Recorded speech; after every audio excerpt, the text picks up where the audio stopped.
Good evening. I'm a few minutes behind. Good evening, good evening, good evening. Welcome. Hi, everybody. Uh, Give me a few seconds to make sure that I'm all set here.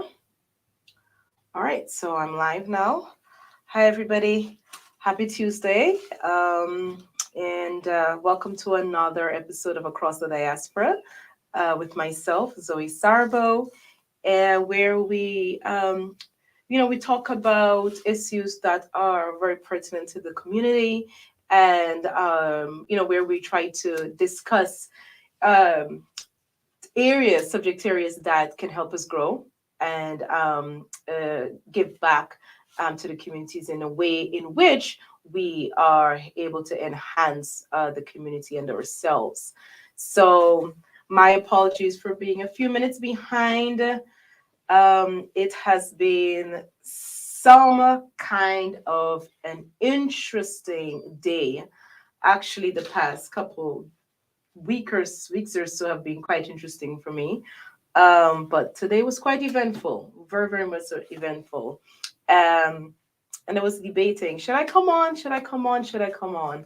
But a good friend of mine told me, there's a commitment that I made to be consistent and to be disciplined where it comes to being online and going live every Tuesday. So I said, okay, I'm gonna go live today. I'm gonna go live today. I'm not gonna allow anything to derail me.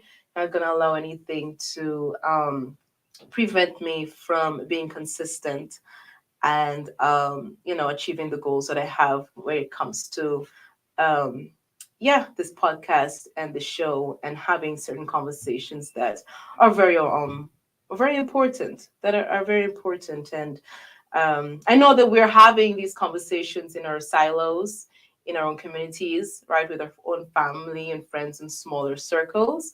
But I really want this to be a space where, these important conversations happen on a larger platform, in a wider scale. So, welcome to yet another episode. Um, for those of you who are joining on YouTube, thank you. Welcome, welcome. I've realized that um, the comments that I receive from YouTube, they're not permanent. So the comments from those who are watching, the viewers who are watching on Facebook, thank you. I can see them after the live is over, but for the YouTube comments, they do not stay. That's very interesting. Um, but yes, I do have a YouTube channel for those who are joining me from Facebook. It is under the YouTube channel page, The Sarable Lifestyle.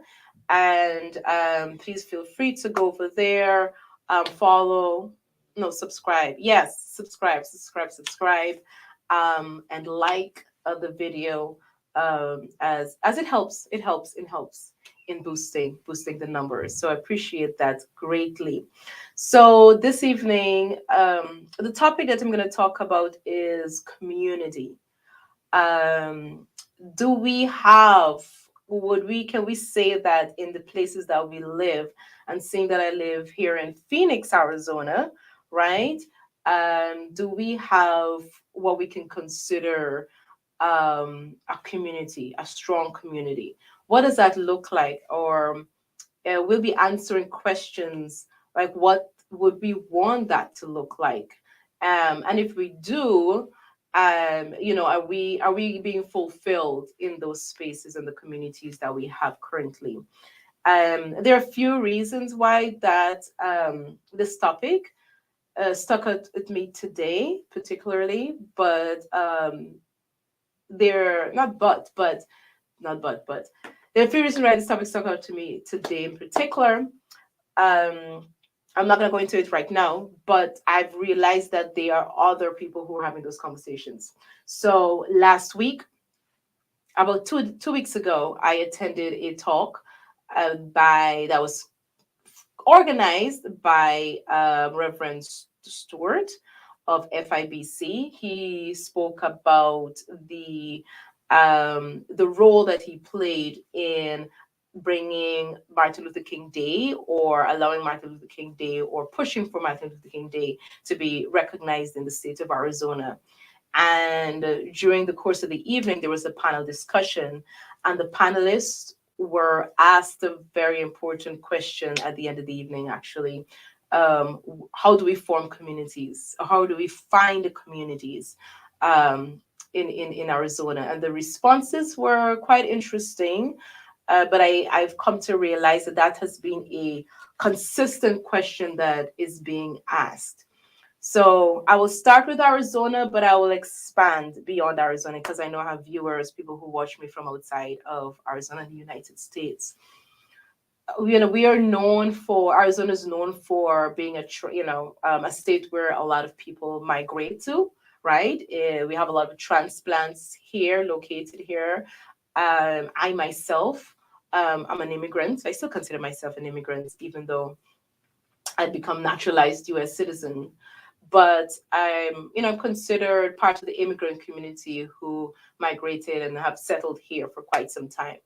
And so as new people move into the space, as this state continues to grow, as the Black community specifically continues to grow, how do we create a space that is welcoming, or how do we form spaces and communities where people feel as though they're connected to something larger, right? That brings to mind what does community mean? I should look that up. What is the definition? Like we talk about things. Excuse me. I'm gonna try. I'm gonna do this. I'm gonna do this. What's the definition of community?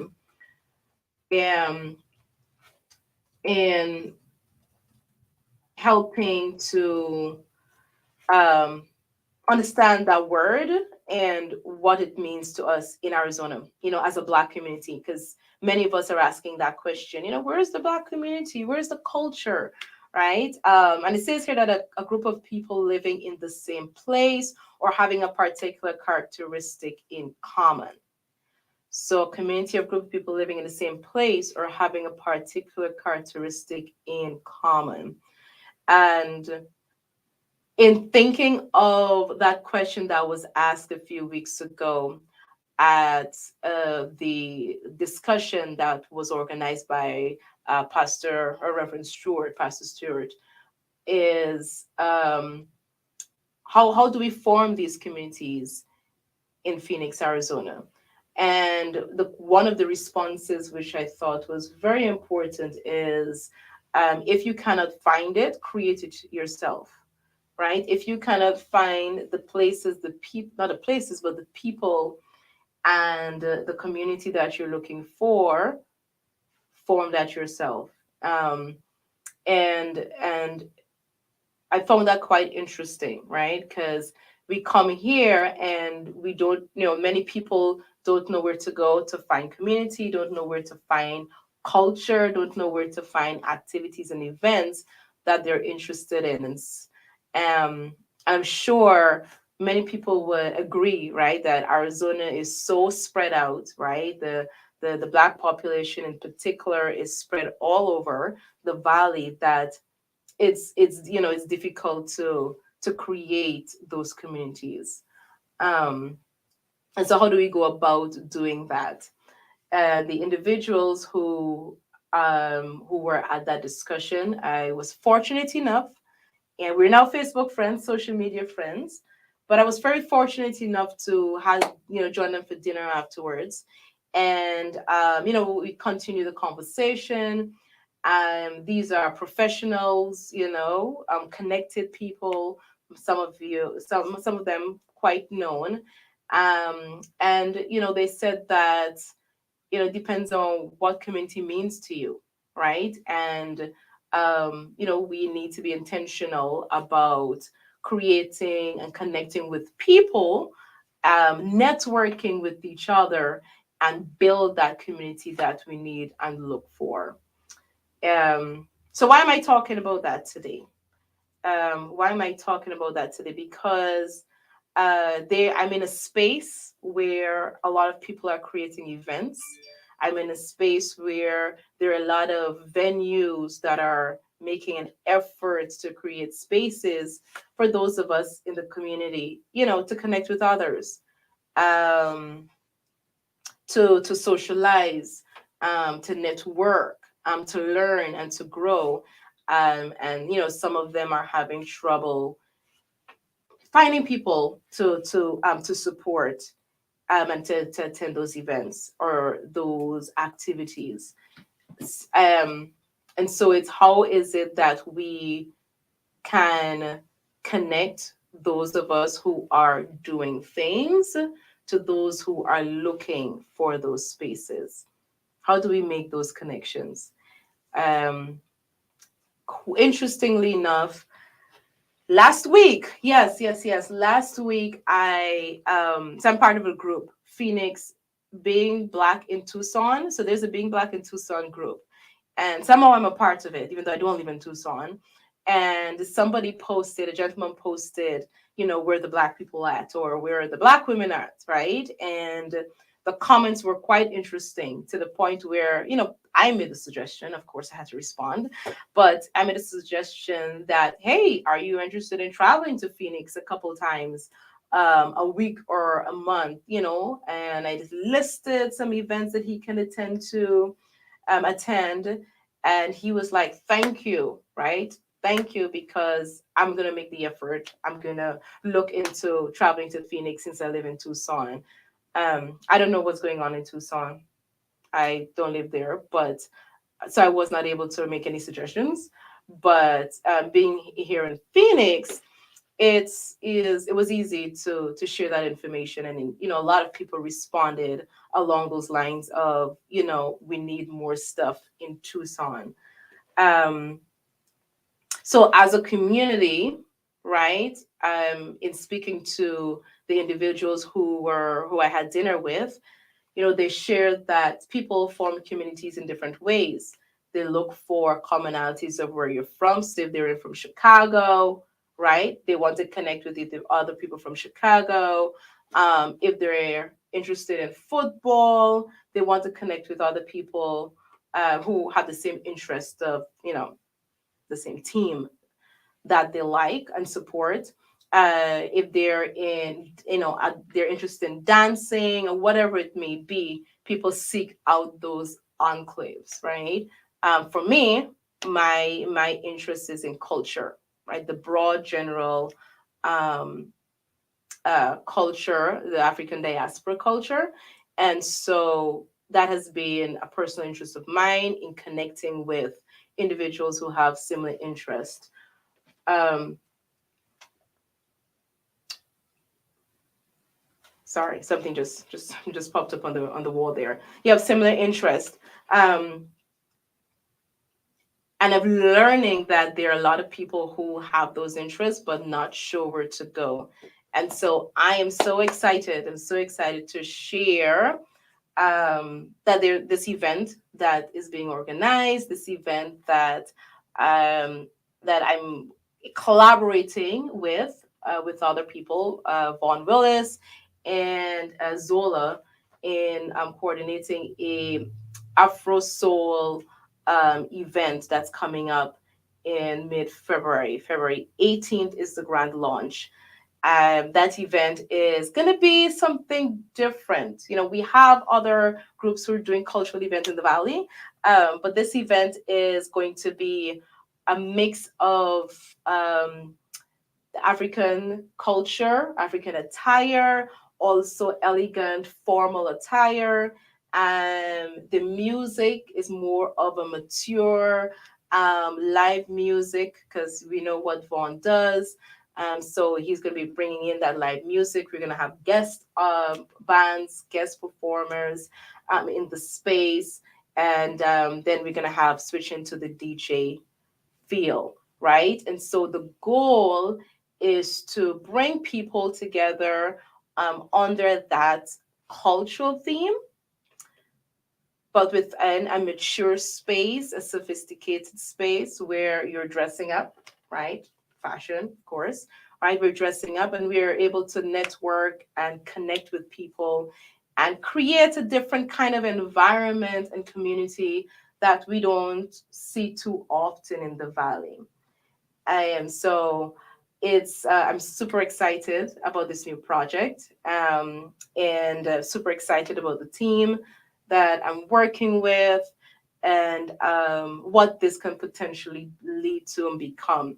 So for those of you who are looking for that different environment and space that you don't really see too often, and we will be really strict with how the guests dress. We will be really really strict when it comes to the attire. The expectations are high when it comes to the quality of service, when it comes to making sure that a certain type of environment and experience is maintained. And so we want to really present something that is new and different that may have been here before, but is currently not happening in the Valley.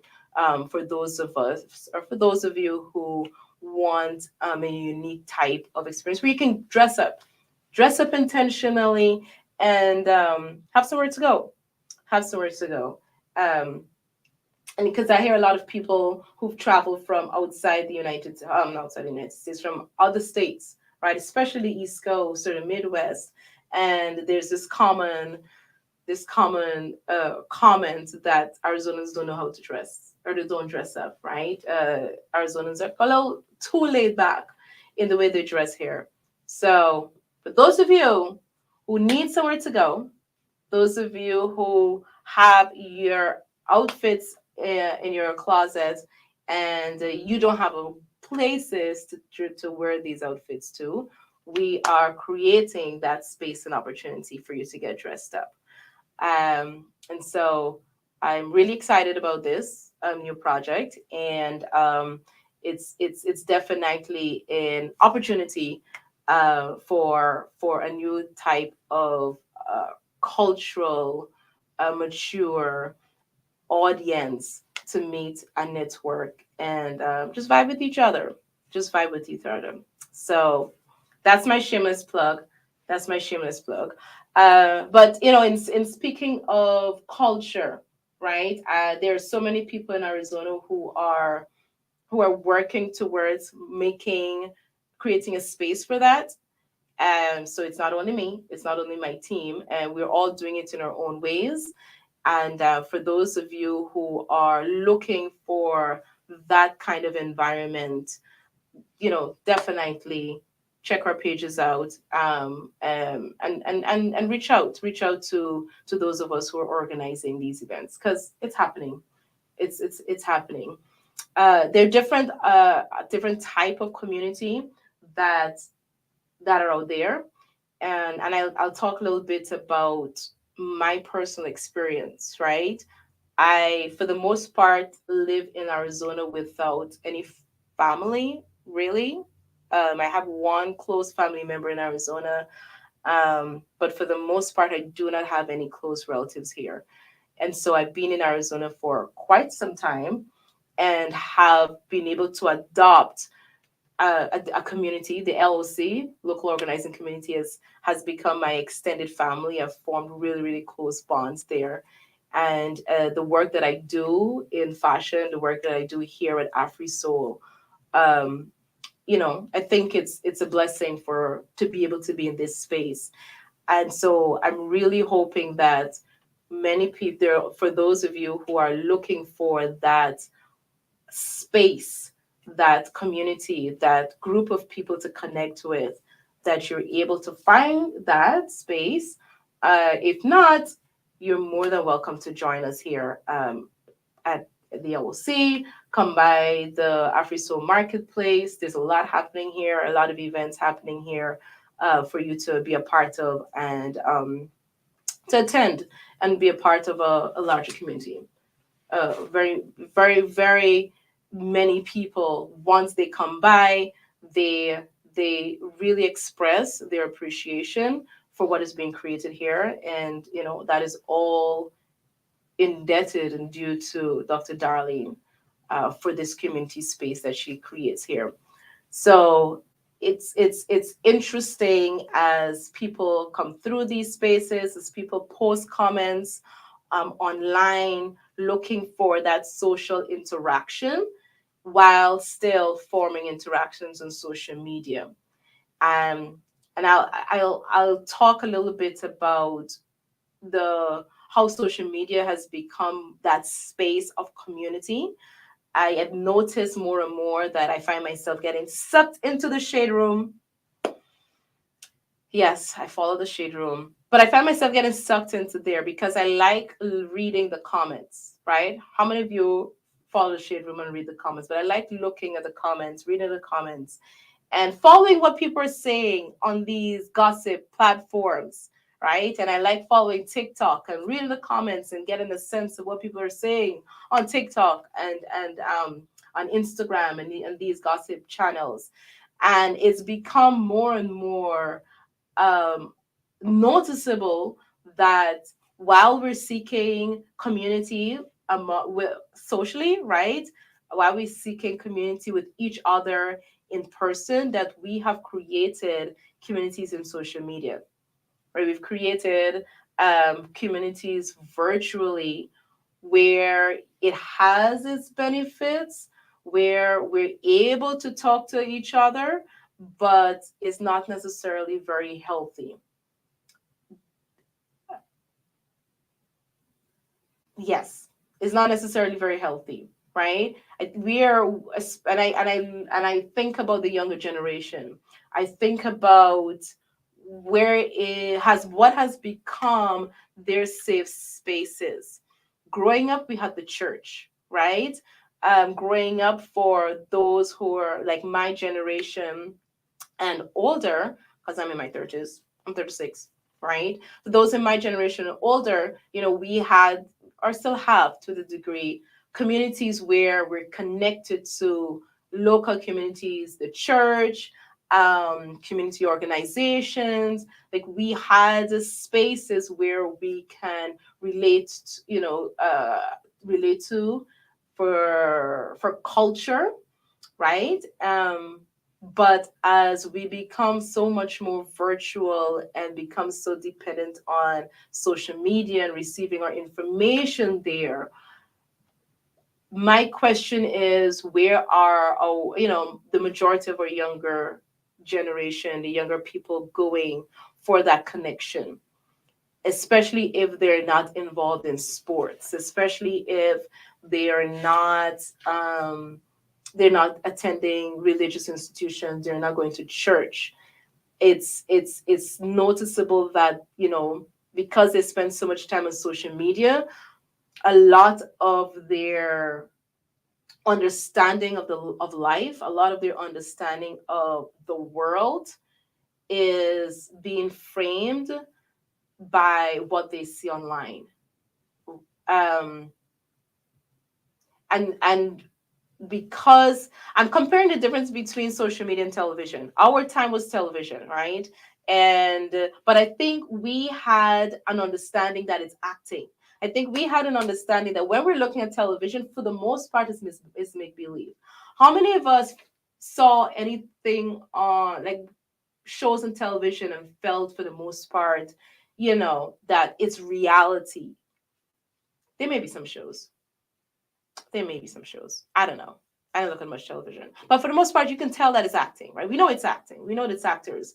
But social media and reality television and the way we present our life, right, online is with the understand with the perception that it's real. It's the perception that this is my real life and how I live it day to day.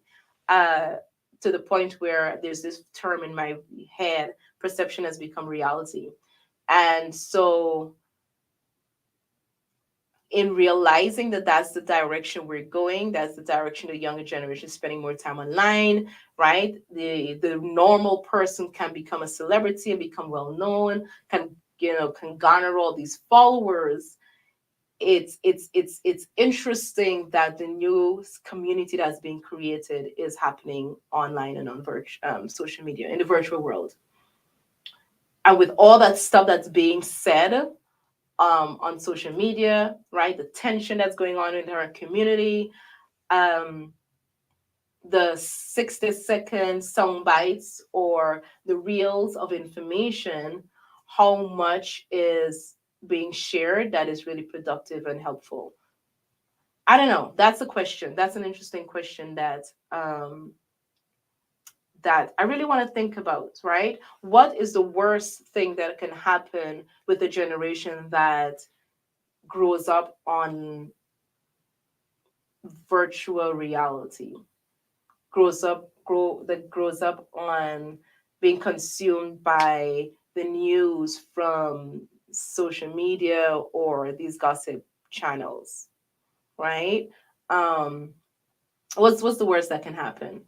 But that's a different type of community that's being formed. That's how they connect. That's how they socialize and interact. Unless they, intentionally go and meet each other in person. So I say all that to say that if we don't continue seeking to form our own spaces in person, if we don't continue being intentional about interacting, and if we just, stay in our silos, um, how does that affect us as a community in reaching out to each other, connecting with each other, sharing of knowledge, sharing of culture, learning new culture as we grow into a new space and into a new community and city? How do we do that with intentionality, with intention? That was a big question a few nights ago. I'll be speaking at an event. It's an RBG event. No, I think Our Black Fathers. Yeah, Our Black Fathers Committee invited me to speak. I'll be speaking on unity, and that'll be part of what I will be talking about. It's that concept of community in a growing space like Arizona, where everybody are transplants, almost everyone have migrated from somewhere else. How do we connect, and how do we grow, and how do we learn from each other and build something new in this new space?